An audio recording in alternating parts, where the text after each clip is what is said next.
एक महत्त्वाची बातमी हाती येते। एनडीएच्या प्रमुख नेत्यांची उद्या नवी दिल्लीत एक बैठक आयोजित करण्यात आली आहे।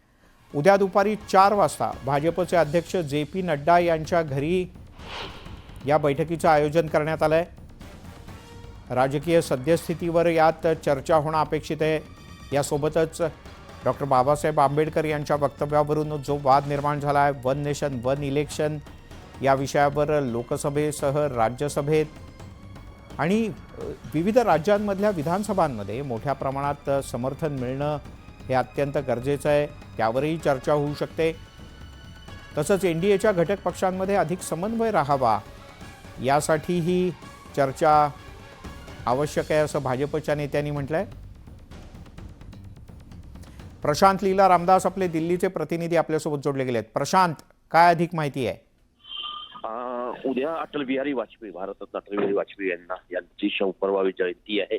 या जयंतीच्या निमित्ताने भारतीय जनता पक्षाचे अध्यक्ष जे.पी. नड्डा यांनी सर्व इंडियाच्या प्रमुख नेत्यांना आपल्या इथे लंचसाठी आयोजित केलं। त्या निमित्ताने एक बैठक देखील आयोजित केली। खास करून आंबेडकरांच्या मुद्द्यावर ज्या पद्धतीने अमित शहा यांनी वक्तव्य दिलं होतं, त्या वक्तव्यावरून ज्या पद्धतीने देशभरात काँग्रेस आंदोलन करत आहे, त्याच्या विरोधामध्ये भारतीय जनता पक्ष आणि एनडीएच्या वतीने एक महत्त्वाचं आंदोलन सुरू करण्याकरता निश्चितपणे निर्णय होणार। त्यासाठी ही बैठक अत्यंत महत्त्वाची आहे। मिलिंद, प्रशांत, तुर्तास धन्यवाद या माहितीबद्दल।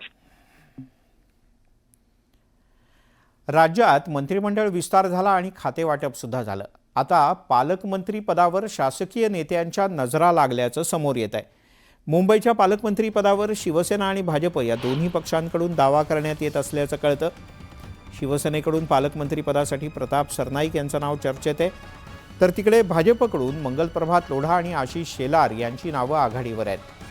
दरम्यान मुंबई महापालिका निवडणुकांच्या पार्श्वभूमीवर आता पालकमंत्रीपद आपल्याकडे असावं यासाठी दोन्ही बाजूने प्रयत्न सुरू आहेत। पूर्वी एकनाथ शिंदे यांच्या मुख्यमंत्रीपदाच्या काळात मुंबई शहरात शिवसेनेचे पालकमंत्री होते, तर उपनगरात भाजपचे।